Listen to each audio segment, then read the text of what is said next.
Muito bem, vamos lá, pessoal. Então, em primeiro lugar, queria me apresentar. Meu nome é Marcelo Mendes, eu sou o diretor comercial da Queiros. Estamos aqui para falar de um tema bastante quente no momento, que é a aplicação da LGPD aqui no Brasil. Vamos ter a oportunidade de falar um pouquinho também do primo mais velho do LGPD, que é o GDPR, o GDPR na União Europeia, trazer alguns exemplos. E eu queria apresentar aqui os painelistas para vocês, para iniciar.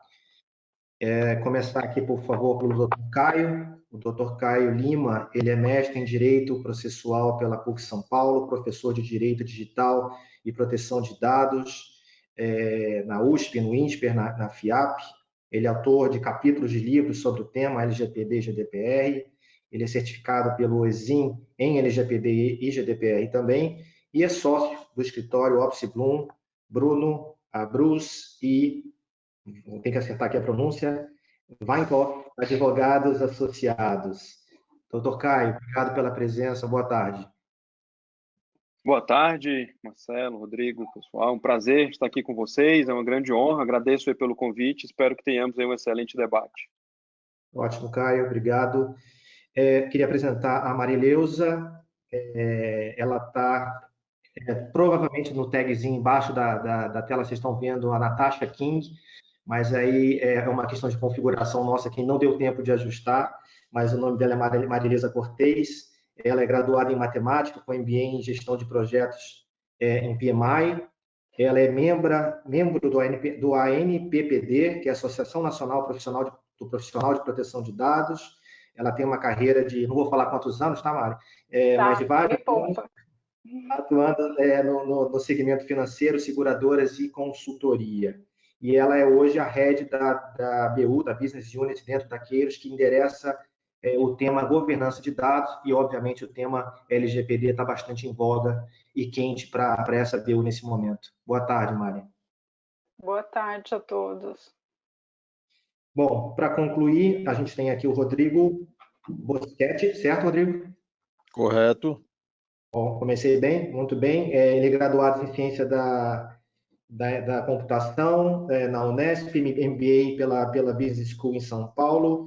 Ele é um evangelizador do conceito Master Data Management, MDM, e ele é executivo de vendas da Stibo, que é uma empresa da Stibo Systems, que é uma empresa dinamarquesa com foco em implementação, em foco em soluções de Master Data Management.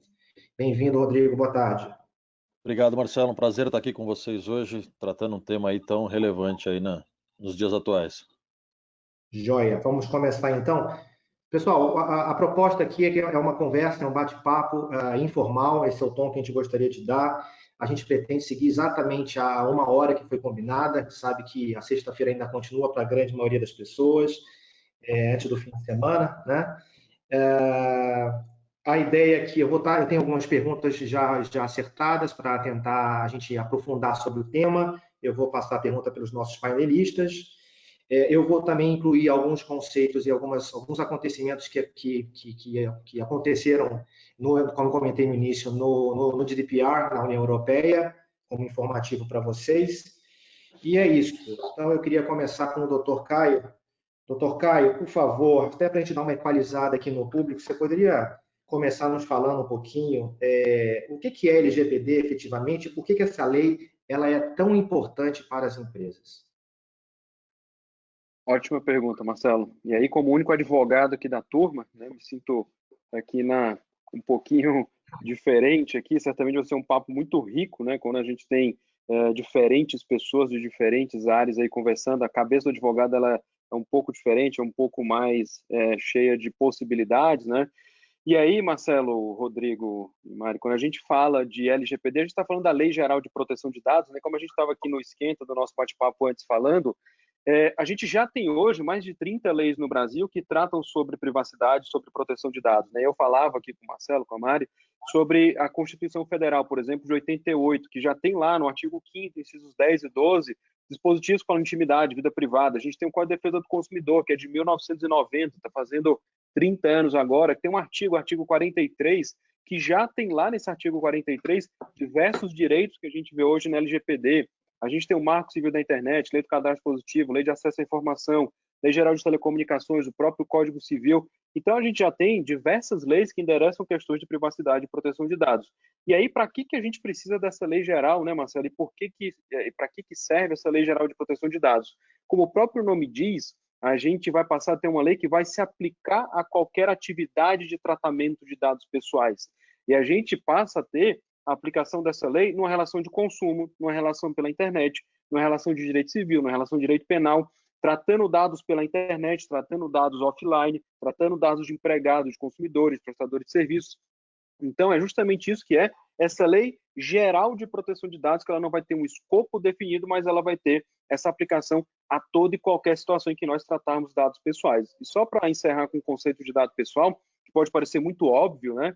Mas dado pessoal não é só aquilo que identifica uma pessoa, mas aquilo que também pode tornar uma pessoa natural e identificável.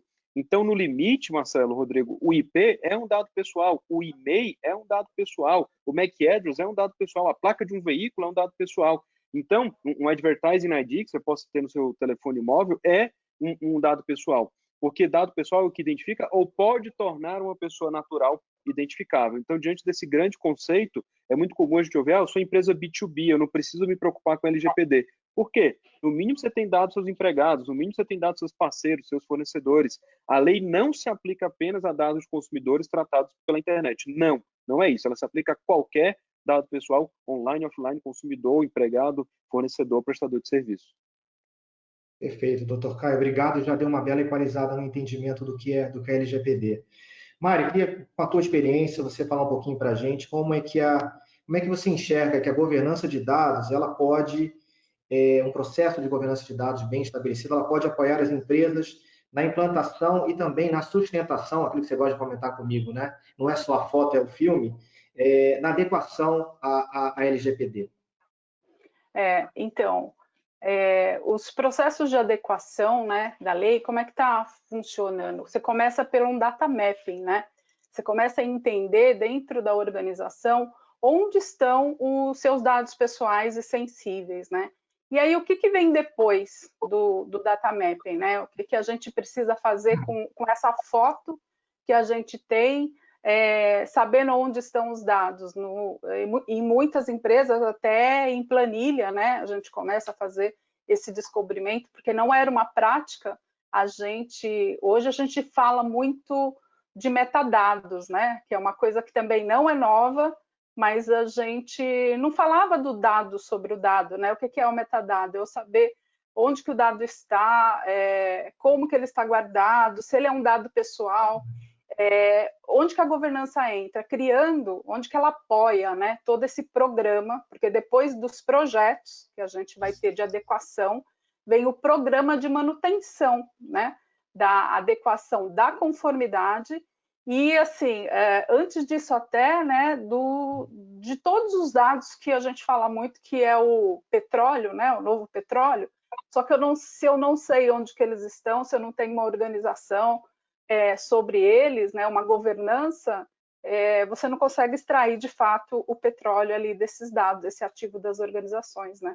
Então, a governança, ela apoia nas políticas, ela vai apoiar a área do DPO, né, na criação de processos, na linhagem dos dados, né, em toda essa organização que a empresa precisa ter com relação aos dados. Não é uma coisa nova hoje, falar de governança de dados, igual há uns 5 anos atrás era difícil você entender a necessidade da governança de dados e você bancar programas de governança de dados nas organizações, né? Mas já é uma necessidade, né? Ótimo, Mari. Obrigado. E daqui a pouco a gente vai falar um pouquinho mais sobre DPO. Rodrigo, te colocando então no jogo agora. Todos os setores de negócio, a gente sabe que todos os setores eles vão ser de alguma forma impactados pela LGPD. E a gente sabe que varejo, inclusive, vem sendo um dos mais impactados, né, com necessidade de agilidade na implantação. Ou seja, existe uma pressão sobre esse setor. Mas, assim, de uma forma geral, existe uma certa confusão no mercado quando você fala de LGPD e quando você fala em implementação de soluções de MDM. Você poderia dar uma relacionada entre os dois temas para a gente, por favor?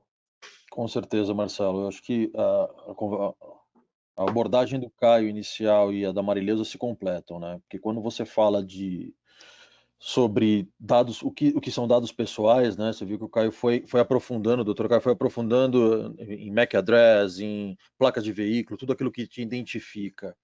E a Marileusa abordou um ponto muito importante, governança de dados, né? É algo que não é novo, é algo que como a Marileusa colocou, imaturo ainda no nosso mercado, né? Se a gente olhasse uma foto de 5 anos atrás, e vem ganhando cada vez mais relevância.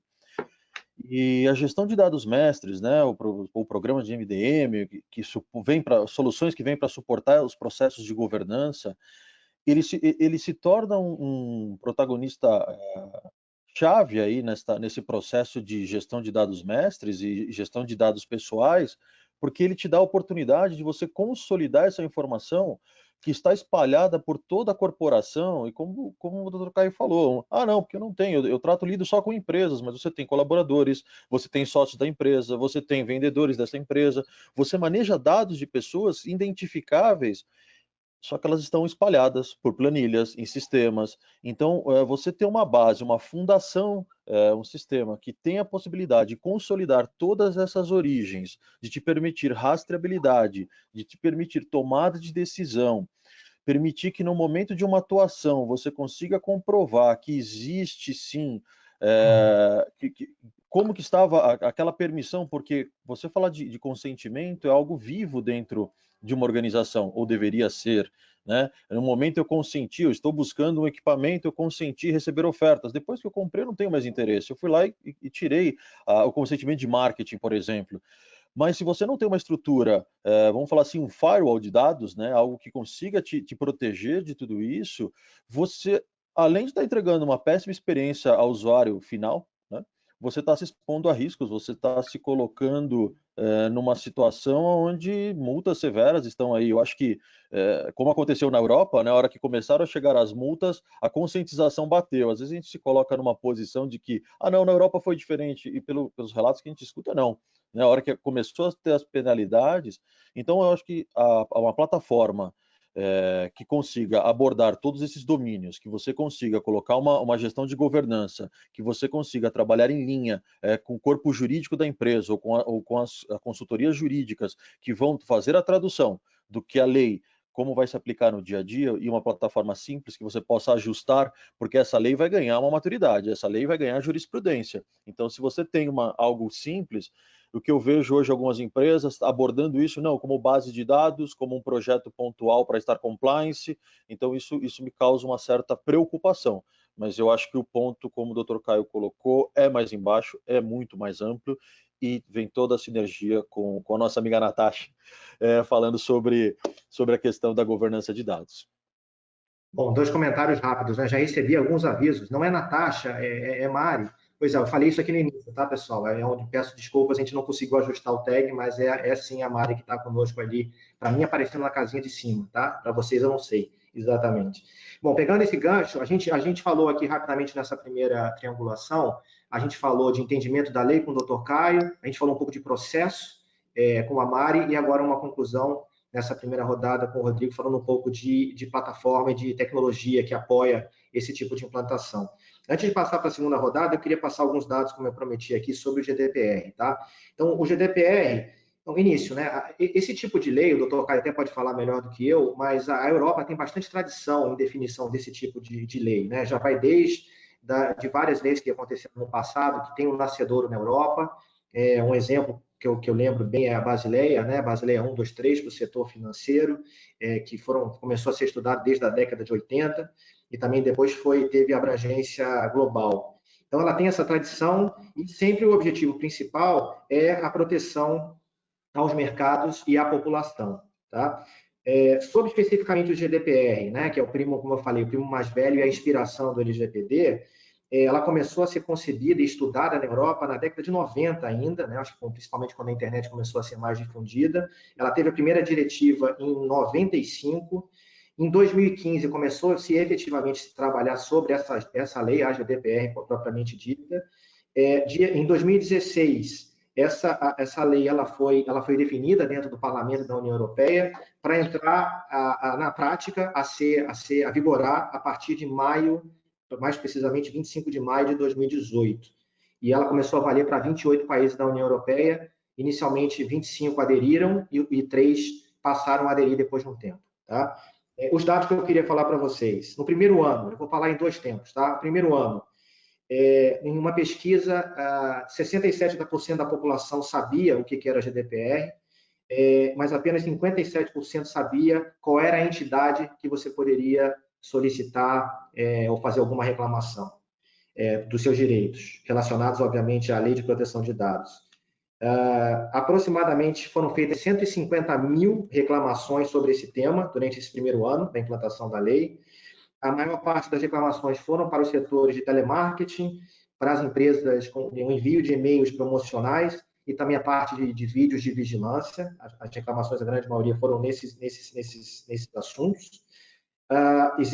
Foram percebidos 90 mil casos constatados de violação de dados nesse primeiro ano.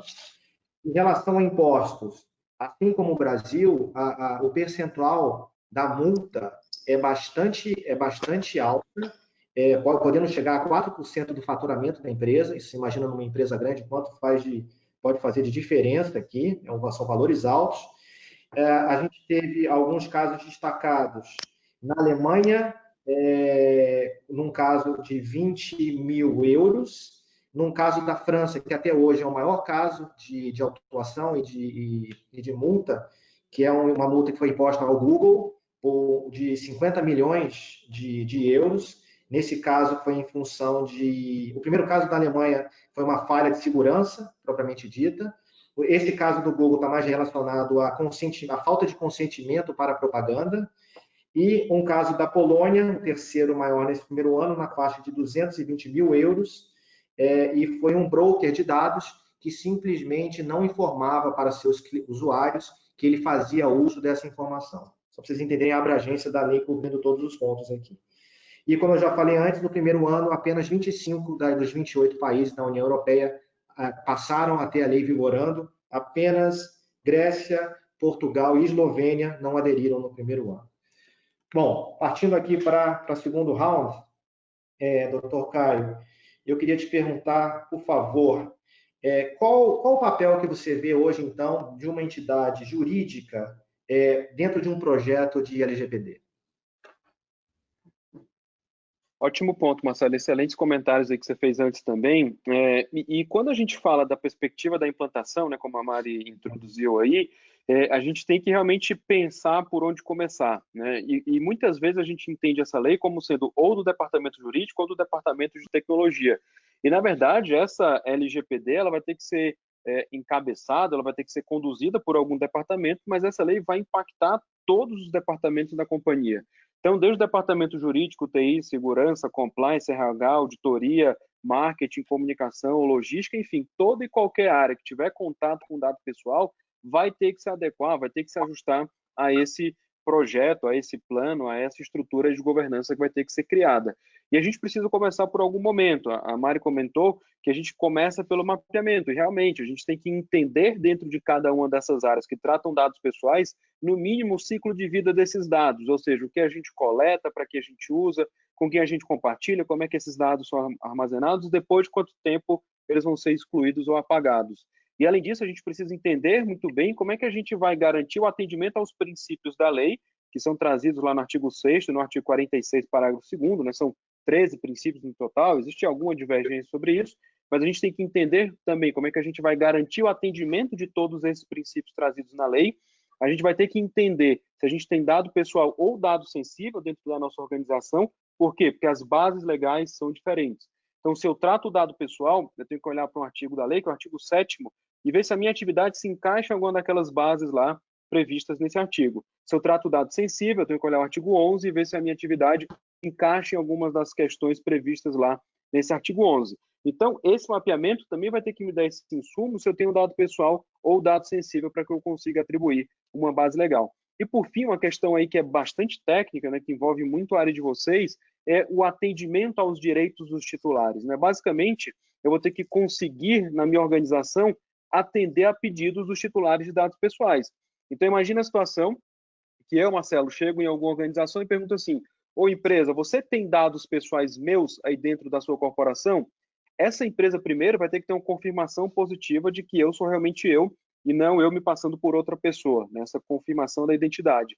Depois disso, essa organização, confirmando que eu sou eu, ela, se eu quiser, né, o titular de dados, ela vai ter que me entregar um relatório contendo os dados meus que estão dentro daquela organização. E aí já começa uma grande questão de dúvida que a gente tem na lei. Qual o prazo que as empresas vão ter para entregar esse relatório? Não sabemos. Se a gente for ver o artigo 19, inciso 1º da lei, ele fala que o relatório simplificado tem que ser entregue imediatamente após a solicitação do titular. Mas imediatamente é como? É clicar e aparecer? Se ele bater na minha porta fisicamente, eu tenho que ter impressora e já entregar para o cidadão? Ou vou ter 1 hora, 2 horas, 24 horas? Então, essa é uma questão que a gente vai ter que entender muito bem na prática como a gente vai conseguir entregar o que deve conter e o prazo que nós teremos aí para entregar esse relatório. E outro ponto também, a gente vai ter que entregar um relatório completo em até 15 dias, se o titular assim quiser. Esse relatório completo ele já é mais detalhado no artigo 19, inciso 2º.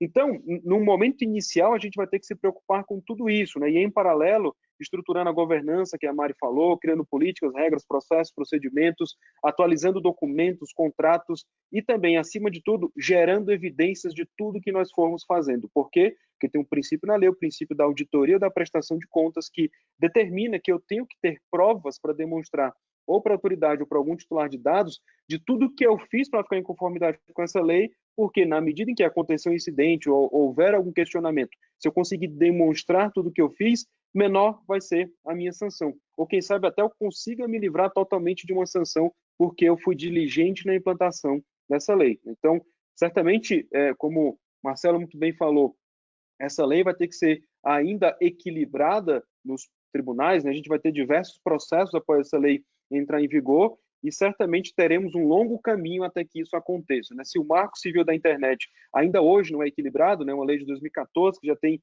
6 anos aí, ainda hoje a gente tem várias dúvidas, é uma lei muito mais simplória, uma lei muito menor e a gente ainda não conseguiu entender diversos reflexos dessa lei e se discute hoje no STJ e no STF alguns pontos importantes, como questão de responsabilidade civil de portais, de aplicações de internet, questões de criptografia, interceptação de conteúdo. Então, a LGPD vai levar, sim, um certo tempo até que a gente consiga entender e amadurecer diversos pontos, também com a colaboração da Autoridade Nacional de Proteção de Dados. Doutor, ainda contigo, qual a data que o senhor está trabalhando para a entrada? A gente até conversou isso no esquenta de ontem também. Isso acho que é importante as pessoas entenderem, porque também há uma certa confusão sobre essa data. Essa daí eu vou passar para a Mário, Marcelo. Não tinha pergunta mais fácil? É uma brincadeira, né? A gente trabalha, Marcelo, com o pé no chão, né? E a gente hoje trabalha com a data de agosto de 2020, né? Então, hoje a data que a gente considera é 16 de agosto de 2020. Óbvio que, observando a medida provisória que a gente tem hoje, que postergou a lei para 3 de maio de 2021, existe uma possibilidade de que nós tenhamos essa lei com vigor para maio do próximo ano. Mas até o dia 27 de agosto, que é quando a gente vai ter a votação dessa medida provisória, a gente tem que trabalhar com o dia 16 de agosto. Isso é estranho, né? Porque pode ser que a gente chegue no dia 27 de agosto e descubra que a lei, na verdade, estava em vigor desde o dia 16. Por quê? Porque essa medida provisória, se ela não for apreciada pela Câmara, pelo Senado e pela Câmara dos Deputados, até o dia 27 de agosto ela vai caducar, né? Que é o termo que a gente fala. O que quer dizer isso? Ela vai sair do mundo jurídico, ela vai perder os seus efeitos legais. E com isso a gente vai ver o texto original da LGPD, que tem lá a data de entrada em vigor, 16 de agosto de 2020. Então, a gente trabalha com essa data de 16 de agosto, olhando, óbvio, acompanhando a tramitação dessa medida provisória, que tem muita possibilidade de não ser apreciada na Câmara e no Senado, no Congresso, e cair, e com isso a data da LGPD fica para agosto deste ano. A única definição que a gente tem, Marcelo, é quanto às sanções. Estas já estão para o dia 1º de agosto de 2021, mas uma questão importante. Se essa LGPD entrar em vigor agora, no dia 16 de agosto, não é porque as sanções ficaram para 1º de agosto do próximo ano que eu não preciso me preocupar com essa lei numa perspectiva maior. Por quê? porque ministérios públicos, órgãos de defesa do consumidor, esses já vão poder aplicar a lei, extrair subsídios, extrair questões que as companhias devem estar em conformidade com a LGPD, independentemente da atuação da Autoridade Nacional de Proteção de Dados. Então, se eu tiver um incidente de segurança, depois da data de entrada em vigor dessa lei, supondo aí 1º de janeiro de 2021, tem um incidente de segurança. Se a lei já estiver em vigor, o Ministério Público, o IDEC, Senacom, pode sim pegar dispositivos dessa lei e tentar, de uma certa forma, responsabilizar aquela companhia com base na LGPD. Então, não é porque a ANPD só vai poder sancionar a partir de 1º de agosto que essa lei vai ficar como morta até que isso possa acontecer. Perfeito, doutor. Ótima explicação.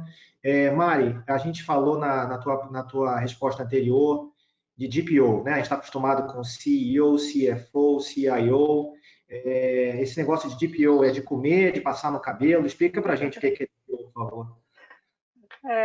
Agora são os novos cargos, né? A gente tem aí, eu acho que daqui para frente vai ser várias novas oportunidades, né? O DPO é o nome bonito lá da GDPR, né? Que é o Data Protection Officer, né? Aqui no Brasil, a gente tem o encarregado, né?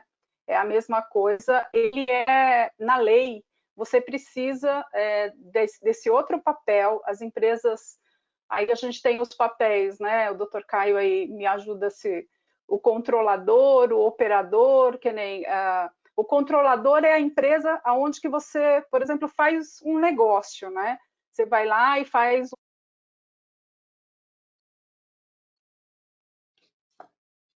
Eu perdi o áudio da Mari. Mari, eu também perdi seu áudio. Oi. Eu cliquei aqui. Voltou. Tá. Então, eu estava falando do controlador, né? O controlador é a empresa, tipo o banco onde você tem conta, ele é o controlador que controla os seus dados pessoais que estão entrando ali no banco. Ele tem que indicar o DPO, que é o canal de comunicação entre eu, titular, né? Eu, CPF, e a NPD, né? Que é o órgão aí que vai regular a lei, né?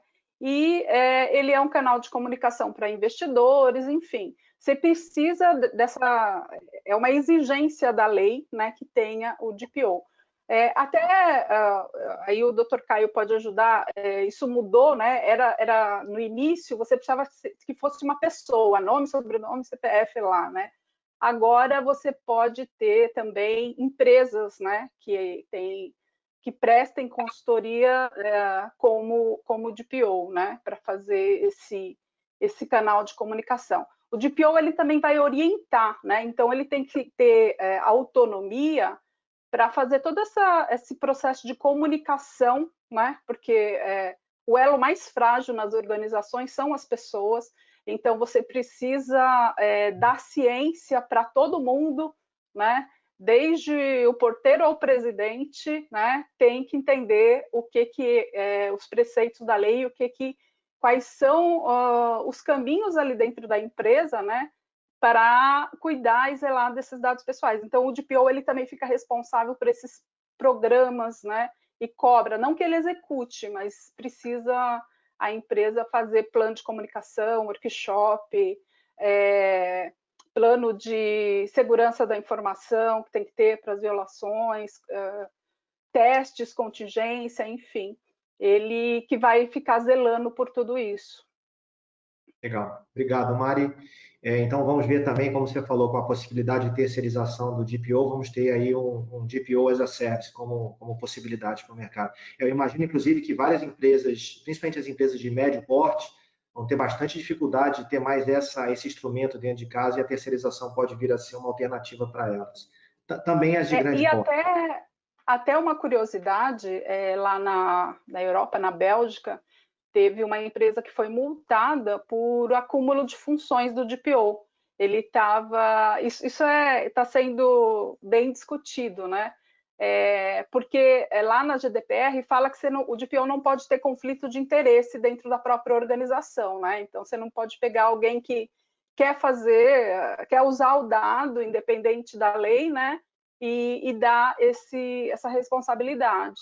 e lá e é interessante que foi com a área de compliance, né? O DPO estava debaixo da área de compliance, que é uma área que também não quer que tenha uma discussão aí sobre o assunto, porque como a gente acaba se baseando no que está acontecendo lá fora, né? Então é um ponto de atenção aqui para a gente também. Ótimo, Isso é uma Mari, questão obrigado. bem interessante, Mari. Só complementando, Marcelo, e realmente a gente tem que pescar muito, como você muito bem falou, Marcelo, do que tem lá na Europa, né? Porque eles têm uma tradição muito maior do que a gente em relação a essas questões. E aí, quando eu dou aula sobre esse assunto, geralmente surgem duas perguntas, né? Quem deve ser o DPO e quem não deve ser. E aí a lei não traz nenhuma obrigação de quem deve ser. Pode ser advogado? Pode. Precisa ser? Não. Pode ser alguém com formação em tecnologia? Também. E eu sempre falo, né? Um bom DPO ou uma boa DPO tem que saber da legislação e tem que ter conhecimentos de tecnologia e segurança. É um perfil bem fácil de encontrar, né? Alguém que navegue por esses dois mundos, né? E acima de tudo, né? Um bom DPO, uma boa DPO tem que conhecer muito bem das atividades daquela empresa.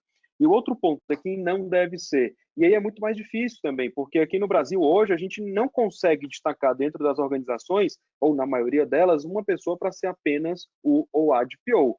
Porque a gente vai ter no Brasil no começo o acúmulo de funções, né? A pessoa vai acumular, ou vai ser a diretora jurídica, que também vai ser DPO, ou o gestor de segurança da informação também vai ser DPO, e a gente tem que ter um plano dentro das companhias para conseguir em algum momento separar esse DPO e ter a sua área específica, né? E a gente vai ter que chegar no limite com o amadurecimento desse cargo no Brasil, por exemplo, de DPO não ter participação nos resultados da empresa, porque no fundo quando você participa dos resultados daquela empresa, você também tem a sua imparcialidade comprometida. E se alguém vai lançar um produto na minha empresa e fala, esse produto é muito legal, mas tem um probleminha aqui de produção de dados, mas vai aumentar em 15% o faturamento da empresa, se eu for ganhar uma perninha desse faturamento, eu vou ficar meio assim, imagina, sei lá, acabei de ter filho, estou precisando e tal. O DPO não vai ter aquela imparcialidade total se ele participar dos lucros da corporação. Então, o melhor cenário é independência, autonomia orçamentária, responder direto para a presidência, para o board da companhia e não ter participação nos lucros. Vamos conseguir isso no dia 1 em que a lei vai entrar em vigor? Não. A gente vai morrer por causa disso? Também não. A gente tem que trabalhar com o que é possível. Vamos trabalhar com acúmulo de cargos e pensando no momento que a gente vai conseguir separar esse DPO. Olha, já foi muito bem explicado por vocês, mas para as pessoas do nosso público que não tem tanta familiaridade, é sempre deixar muito claro que a questão da LGPD não é uma aderência que você precisa estar a partir da lei, mas é uma coisa que você precisa estar para sempre a partir da lei implementada. Né? Então, novamente, é a comparação da foto com o filme. É uma estrutura, é uma organização, é um processo, é uma tecnologia que você precisa adotar a partir de agora para garantir a proteção de dados da empresa e ficar bem claro para os órgãos reguladores que, de fato, essa organização interna que você construiu, ela está funcionando e vai continuar funcionando perenemente. Rodrigo, voltando agora um pouco para o lado da tecnologia, né? Você introduziu um pouco a gente nos conceitos do MDM na tua participação passada, mas eu queria que você, por favor, deixasse mais claro. Na prática, se eu implementar uma solução de Master Data Management, eu automaticamente estou aderente à LGPD? Marcelo, LGPD, como o Caio vem explicando, não é só uma questão de você comprar um software de prateleira e você agora tem um selo de compliance, né? LGPD é algo que vem pessoas, processos e tecnologia, né? Então, você vai ter, se a gente pensar no viés tecnológico, né? Então, se eu contratar uma empresa que vai melhorar minha segurança, não vai vazar dados, então eu estou compliance. Eu tenho que analisar e falar assim, ok, mas tudo bem, se você removeu o dado dessa base atual e você tem ele guardado lá no seu backup, como é que você está garantindo que se você voltar esse backup, isso não vaza novamente? Como é que você está garantindo que uma pessoa não tem um WhatsApp compartilhado e ele tirou um print e mandou? É um vazamento de informação. Compartilhou. Eu estou nessa área de tecnologia há alguns anos, e bons anos, né? E era comum receber base de dados de clientes, principalmente quando eu trabalhava na área mais analítica, com gigabytes de dados, CPFs e completos, e falar assim, faz uma análise, vamos ver o que a gente consegue tirar aqui de valor. Isso é hoje considerado uma loucura, uma utopia, né? Porém, vem amadurecendo. Então, você vai ter que construir um stack tecnológico para suportar tudo isso, vai ter que aprimorar o existente dentro da empresa. O MDM ele vem para colocar uma lacuna que já era um desejo de muitas áreas, de você, talvez alguns vão se identificar, a base única de clientes, né? Eu diria que não de clientes, mas de pessoas. Então, ele tem, você não precisa construir do zero. Você tem, vou falar um pouco da Steve Systems, tem 46 anos de experiência, faz parte de um grupo de 225 anos, atende mais de 450 clientes no mundo. Ela pode te entregar uma solução com as melhores práticas que vai te possibilitar você partir de um V0 muito mais avançado do que você parar, pensar, falar, vou contratar uma squad, vou colocar gente dentro de casa, vou pegar banco de dados, vou pegar o pessoal de segurança, e a hora que você olhar e falar assim, pô, mas eu não cumpri nem 5% da premissa inicial do que o corpo jurídico está pedindo, do que o pessoal de governança vem gritando dentro da corporação. Eu trabalho muito com o time de governanças, né, nas empresas, e você percebe que esse pessoal vem alertando, que esse pessoal, porém, eles vêm sendo sufocados, muitas vezes, por uma questão de falar assim, cara, a minha empresa está funcionando, para que eu preciso ter mais governança? Para que eu preciso organizar os dados? Né, Malireus? A gente vê isso constantemente. E hoje, governança está ganhando uma grande relevância junto com a lei, porque foi precificado o custo de quando você fala assim, eu não cuido dos dados dos meus clientes. Veja bem, eu vou fazer uma consulta, né? Eu sou especialista em consulta agora, né? 2 filhos pequenos, um recém-nascido, esposa que teve gestante há pouco tempo. O que eu mais faço era ir médico antes da pandemia. Quantas vezes, em quantos consultórios diferentes eu deixei meu documento, passei meus dados? O que eles estão fazendo com isso? Né? Então, alguém pensou que vai ter que controlar os dados que estão na portaria? Tem que estar numa plataforma de gestão? Talvez não. Uma simples regra de falar assim, olha, a cada 24 horas eu elimino aquilo. Mas meus filhos têm diferença de 2 anos. Eu vou no mesmo médico, no mesmo consultório, só dou o CPF, eu tenho meu cadastro lá, com foto, com telefone, com tudo isso. Então, nós vamos ter que pensar de uma forma por onde começar. Então, a Marilosa bem colocou, vamos começar fazendo onde estão esses dados. Né? E depois que eu descobrir aonde estão esses dados, qual vai ser o grande orquestrador, motor de regras que você vai adotar para garantir que a hora que alguém bater na tua porta, tem algumas empresas que eu já fiz até uma listinha, né? Porque eu sou a Dilma em uma companhia, eu sou o Wagner em outra companhia, me ligam, né? E eu já pedi, pelo amor de Deus, gente, eu não sou, esse telefone é meu há 4 anos, vocês me atrapalham. Imagina eu ligar para essa companhia e falar assim, olha, eu gostaria de saber o que vocês têm, não é nem pedir para ser esquecido, quais são as suas informações. São companhias que uma comprou a outra, cresceu, tem um guarda-chuva de companhias, compartilham dados, compram dados de mercado. Imagina o caos que é. Então, o MDM, se a gente pensar num iceberg, ele é a base. Ou pensar num veleiro, ele é aquela bola, aquela âncora que fica ali embaixo, que não vai deixar você virar, ele vai te dar a informação correta, né? Nós chamamos de Golden Record. Quem é o Rodrigo Lunardelli Boschetti? E o que eu tenho de informações desse Rodrigo? Quais são os sistemas? Onde estão essas fragmentações? Isso. Agora, você vai ter que investir na questão de software de backup para poder ir lá e excluir. Você vai ter que investir, como o Dr. Caio falou, como é que eu sei que você é você mesmo? E isso não existe bala de prata, né? Vai ter que ter um processo, vai ter que ter sistemas, vai ter que ter tecnologia, que vai falar assim, o Rodrigo é o Rodrigo mesmo. Como vai ser feito? Aí, gente, o mercado tem diversas ofertas para colocar na mesa, mas a gente tem que pensar como um amplo, né? Como que eu vou garantir que o Rodrigo está lá? Quais são os sistemas que me expõem a risco, onde eu tenho troca de informação? Quem são as pessoas? Na antiga vida, ali lá no passado, né, eu fui DBA. Você imagina que o DBA é um ser estranho, tá? Por natureza. Ele acha que, porque ele tem acesso a todas as tabelas da companhia, ele sabe quanto ganha, ele gera um monte de problema também dentro da companhia. Mas ele tem a senha e ele vai lá e acessa. Como é que você garante isso? Né? Então a gente vai precisar pensar de cima para baixo, montar essa pirâmide e cada caixinha dar o nome correto, definição específica, porque senão, se a gente achar, não, sabe o que aconteceu? Já contratei aqui uma empresa, o vendedor, cara, desculpa, né? Vendedor é vendedor. Ele está vendendo e ele resolveu, ele não resolve 100%. E o comprador às vezes quer se fazer de enganado, né? Porque fala, não, pronto, resolveu o meu problema. Então, gente, não, Marcelo, né?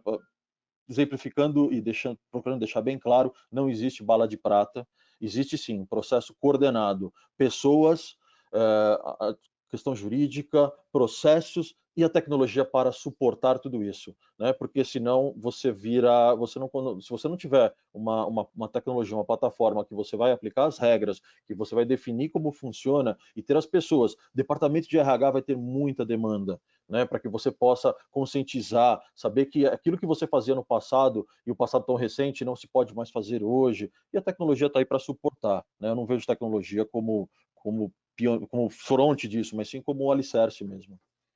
Ótimo, Rodrigo. Deixa eu só complementar aqui, né, o Rodrigo, né? Um dos princípios é a qualidade de dados, né? E se você tem uma plataforma, isso vai ser, a gente estava até conversando antes, né?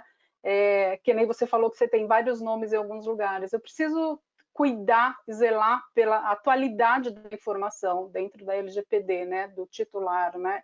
Outra coisa, dentro de uma organização, ele vai estar enquadrado em né, o Dr. Caio pode estar em execução de contrato, ele pode estar em algum outro enquadramento que é uma outra lei, né, sobreposição de leis. Então, você precisa desse histórico, né? E você ter uma ferramenta, claro que não é só a ferramenta, né, mas você precisa criar os processos antes de tudo, né? Ferramenta não é a bala de prata, mas acelera e ajuda a organizar muito bem isso. Com certeza, Mari, com certeza. Mari, Rodrigo, não vou repetir, né? Eu acho que a gente tem que lembrar sempre do tripé, pessoas, processos e tecnologia para a implementação do LGPD, assim como vários temas também relacionados ao mundo dos negócios. Eu vou passar rápido agora pelo segundo ano do GDPR na Europa, tá? Com alguns dados para você e depois eu volto para a rodada final com o pessoal do painel. Bom, o segundo ano começou, obviamente os casos aumentaram, as pessoas ficaram mais familiarizadas com a situação, então houve um número de 160 mil de casos constatados de violação da lei, o total de multas impostas passou de 150 milhões de euros, tiveram mais de 280 multas, ainda não é um número tão expressivo, mas a coisa realmente foi aumentando. O caso maior foi justamente o do Google, que vocês já sabem, que ainda foi no primeiro ano, né? Aquele caso que eu mencionei de 50 milhões de euros. Os países mais ativos em processos na Europa são a França, a Áustria e a Alemanha. Claro que se percebe que a pandemia teve um impacto, né, um pouco na rigidez da lei, até para ficar mais difícil de você medir, mas a tendência é que a situação se reverta ainda em 2020 para 2021, obviamente, já com 2, 3 anos de lei em curso, o número de processos, a tendência afirmada por todos é que deve aumentar. Um caso importante, o UK, que também tem muita tradição na formação de leis dentro da União Europeia, agora fora, né, depois do Brexit, mas ele está com 2 processos bastante grandes, um com a British Airways e um com a Marriott. O que eu digo de processo? O que eu chamo de processo? As empresas elas já foram avisadas que elas provavelmente vão ser multadas. Então, aí tem todo um trâmite legal que eu não tenho capacidade jurídica para explicar, eu só queria dar esse highlight para vocês. No caso da British Airways, é um valor de 204 milhões de euros, esse aviso para eles, e o caso foi o vazamento de informação de 500 mil clientes da British Airways, e esse caso está sendo discutido em juízo. O segundo caso é do grupo hoteleiro Marriott, e é um processo, novamente, a Marriott foi avisada que está sendo multada em 110 milhões de euros, e a razão foi a exposição de informações de clientes dentro das suas bases de dados. Para concluir, os maiores casos, então, de autuação entre o primeiro e segundo ano, o Google já mencionei a razão também. A TIM é o segundo maior caso na Europa, é uma autuação de 28 milhões de euros, e aí foi a questão foi comentado aqui de call center, e o Rodrigo comentou, né, de ligarem para ele, falando outro nome, então são caracterizados como contato indevido. A TIM foi autuada por isso. E a Austrian Post, que é um caso interessante, são os Correios da Áustria, é um caso de 18 milhões de euros, e aqui o problema foi venda de informações pessoais. Tá? Então, você vê que a diversificação dos casos aumenta. Doutor Caio, voltando para você, falando um pouco das dificuldades, para ajudar a nossa plateia aqui, que com certeza está com esses desafios agora em relação ao LGPD, da sua experiência, do que você tem visto dos clientes do seu escritório. Quais são as maiores dificuldades que você vem observando dentro dessa jornada do LGPD que está só começando? É uma questão bem realmente interessante e desafiadora. Hoje, lá no escritório, enfim, o escritório é só de direito digital e proteção de dados, né? A gente só trabalha com isso. Hoje nós somos em cerca de 150 pessoas e a gente implanta LGPD em aproximadamente 200 empresas de médio e grande porte, né? Então, a gente tem aí uma amostragem de diversos setores, de bancos, seguradoras, hospitais, faculdades, enfim, a gente tem bastante uma amostragem de tudo isso. E o primeiro grande desafio, Marcelo, é criar uma cultura de proteção de dados, né? Eu vejo realmente hoje como nós aqui no Brasil tendo realmente um baixo nível cultural em termos de proteção de dados. E exemplos básicos disso, né? Quando você vai na padaria da sua esquina, ou quando você ia, né, enfim, na padaria da sua esquina comprar um pãozinho e você era perguntado lá pelo rapaz ou pela moça do caixa se você queria participar da nota paulista, você falava seu CPF em alto e bom som, todo mundo ouvia, não tinha problema nenhum e tá tudo certo. Ou quando você vai fazer uma transferência para um amigo seu, você vai para o jogo de futebol, eu sou torcedor do Vozão, né, o Ceará Sporting Clube, maior time do Brasil, né, enfim, vamos deixar essa de lado, né, não vamos causar discussão, mas aí, vocês estão rindo que vocês estão confirmando, né? Mas aí imagina que você vai com um amigo seu assistir a um jogo do Vozão, aí depois você tem que transferir o valor do ingresso que ele comprou para ti, R$100, do Vozão uns R$500. Aí você tem que ter o CPF do rapaz para você transferir dinheiro para ele se for de um banco diferente. Então, a gente passa hoje por diversos momentos, um programa de fidelidade, a chave de identificação é o meu CPF. Então, realmente aqui no Brasil a gente não tem uma cultura de proteção de dados, né? Imagina lá nos Estados Unidos, o seu fidelidade na tua companhia aérea ser o seu Social Security Number. É impensável. Ou você dá o seu Social Security Number para você ganhar R$1 a cada R$1.000 que você gasta na padaria da esquina da sua casa, né? Então, a gente realmente tem que criar uma maturidade muito grande em termos de privacidade e proteção de dados. Isso não vai ser feito em um ano, em dois, isso é uma questão de 5 anos, uma questão de 10 anos para a gente criar essa cultura. E só um ponto, né? Quando a gente olha para os nossos vizinhos aqui do lado, a gente olha para a Argentina tem uma lei geral de proteção de dados desde 2001. A gente olha para o Uruguai, ele tem uma lei geral de proteção de dados desde 2005. Então a gente está bem atrasado. Não é que essa lei é uma jabuticaba, o Brasil está querendo inventar, dificultar a vida de empresários, ferrar com. Não, não é nada disso. A gente está querendo só se igualar ao nosso vizinho 20 anos depois em termos de privacidade e proteção de dados. Eu acho que a gente chegou no momento de ter o mínimo de equilíbrio, né? 20 anos depois, gente. Não estou falando 5, 2 meses, não, 20 anos, né?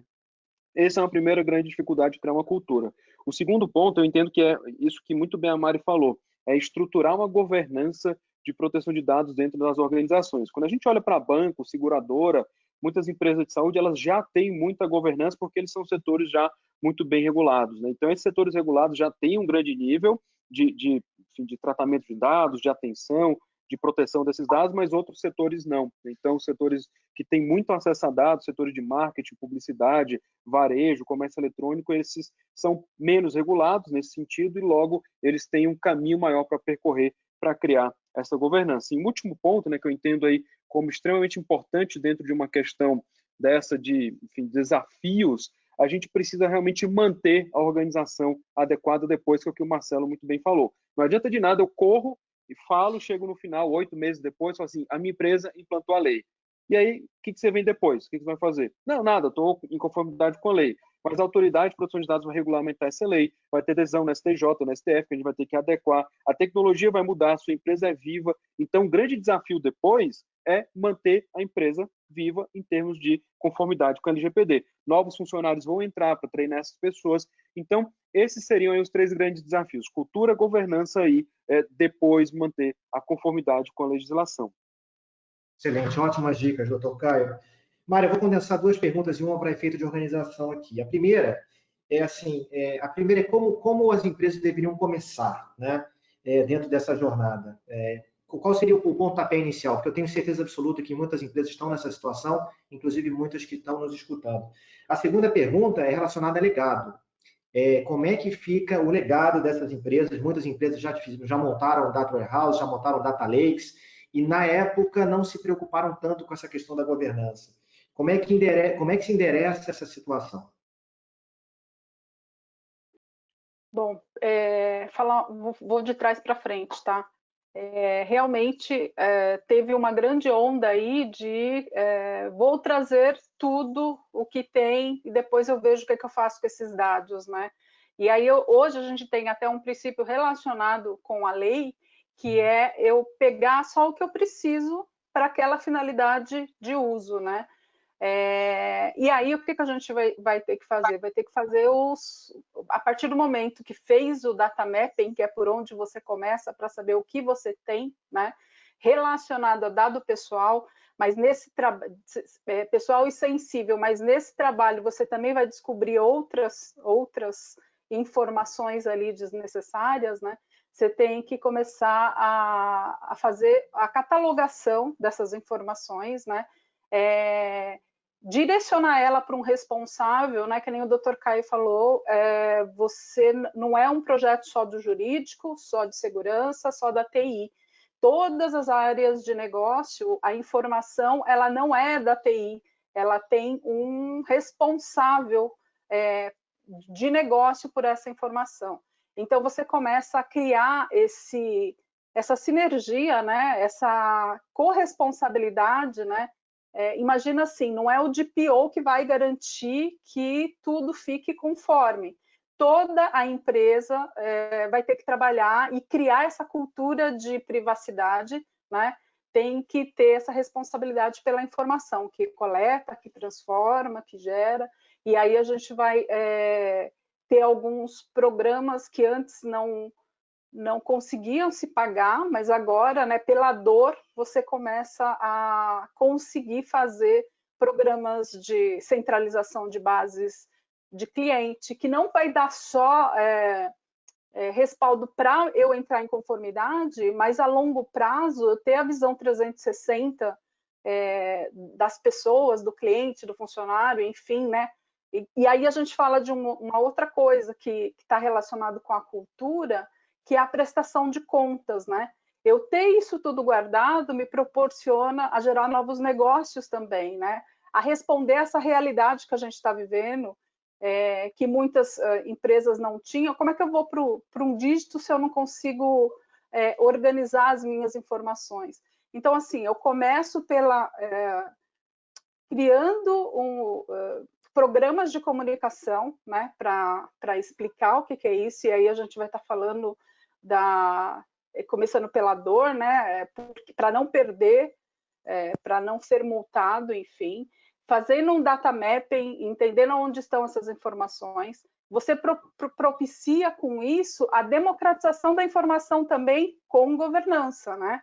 Quem pode acessar vai conseguir acessar. O programa de governança ele também vai proporcionar você não ter tantas réplicas de informação, e quando você tem que responder para o titular aonde estão aquelas informações, elas estão ciladas, né, em toda a empresa. Um legado é assim, eu vou ter várias fontes de dados em vários lugares, mas eu tenho que ter uma maneira de organizar tudo isso, né?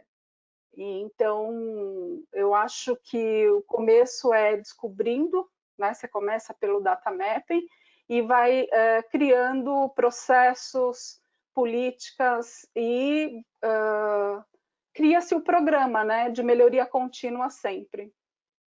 Perfeito, Mário. Você deu gancho para fazer a pergunta para o Rodrigo, que é também as empresas não olharem só a lei como, tenho que atender, mas ver todos os benefícios por trás, além da proteção de dados e preservar as informações dos seus clientes e produtos, etc., ver também como tem benefício. E a pergunta para você, Rodrigo, na implementação de uma solução de MDM, que outros benefícios, claros, as empresas podem ter, a não ser simplesmente o atendimento do LGPD?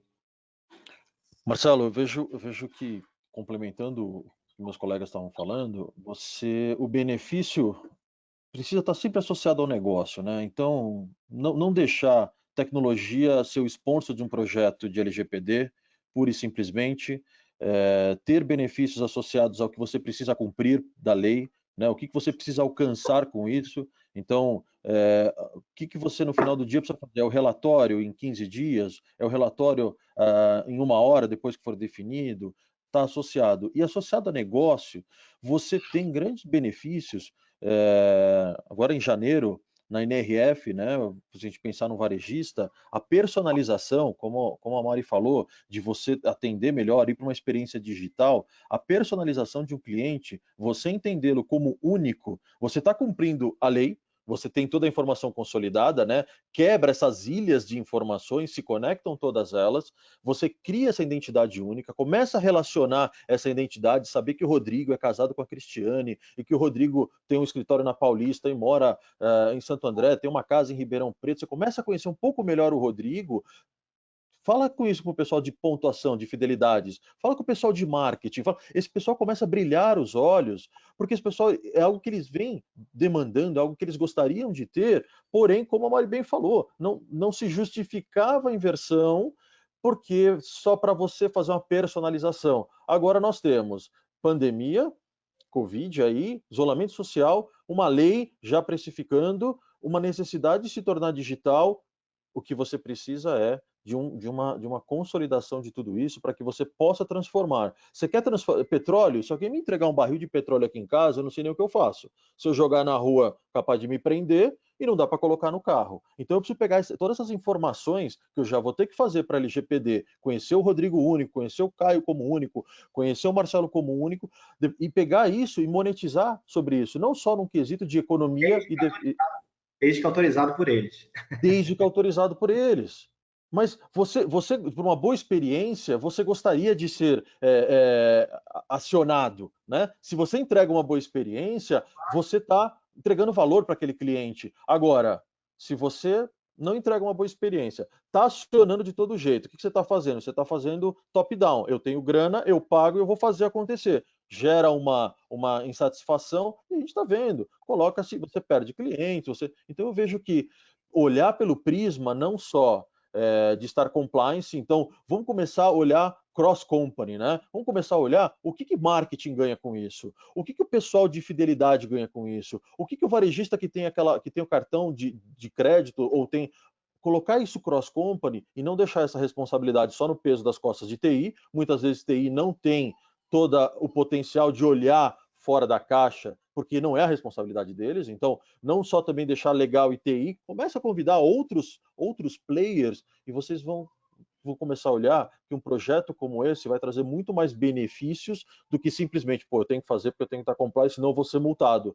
E ao longo de 5 anos, mudamos uma cultura. Ao longo de 5 anos, transformamos as empresas em data-driven, né? Que é muito bonito. A gente tem aí uma série de buzzwords que no final do dia, o que quer dizer tudo isso? Né? Se você não transforma isso em benefício para o teu cliente, e transformando em benefício para o teu cliente, você recebe a participação do bônus da tua empresa, né? Você transforma esse negócio. E hoje está muito claro, empresas que estão utilizando dados orientado ao cliente, tem uma pesquisa que fala 84% de maiores resultados do que empresas que estão desconectadas de um varejo ou outros segmentos. Tá? Então, a minha percepção é essa, Marcelo. Rodrigo, claríssimo, ou seja, em outras palavras, implementação de soluções de MDM tem ROI por trás, não é simplesmente para atender uma lei, tem muito mais por trás disso. Pessoal, para a gente conseguir entregar o que nós prometemos no início do webinar, temos mais 2 minutos, agora 1 minuto. Eu queria pedir as considerações finais de cada um de vocês, cada um 20 segundos. Por favor, começando por você, doutor Caio. Bem, obrigado aí pelo convite mais uma vez, foi uma honra participar desse debate de altíssimo nível. Eu fico à disposição aí para quem quiser conversar mais no LinkedIn. Meu nome é Caio César Carvalho Lima, quem quiser me adicionar por lá. Eu sempre publico notícias, decisões sobre privacidade e produção de dados e também fico à disposição para sanar dúvidas. Um abraço, bom final de semana a todos. Obrigado, doutor Caio, é uma referência no setor e nós vamos passar no e-mail pós-webinar os contatos de cada um dos painelistas. Não Natasha, né? Mari, desculpa a brincadeira, obrigado. Considerações finais, por favor. Eu também quero agradecer, eu acho que foi um bate-papo bem enriquecedor aqui e complementar, né? Você vê que trabalhar com essa uma equipe multidisciplinar, ele traz resultados legais, né? São visões diferentes que se complementam, né? E eu não sou a Natasha, tá? Para quem não entrou no começo, aí um problema administrativo aqui. Também, se tiverem alguma dúvida de programas de governança, como é que está isso aqui no mercado, fora, né? Que a gente tem contato com o global aí, eu estou à disposição, tá? Uma boa tarde para todos. Marileuza Cortez. Obrigado, Mari. Mas todos conhecem como Mari. Rodrigo, por favor.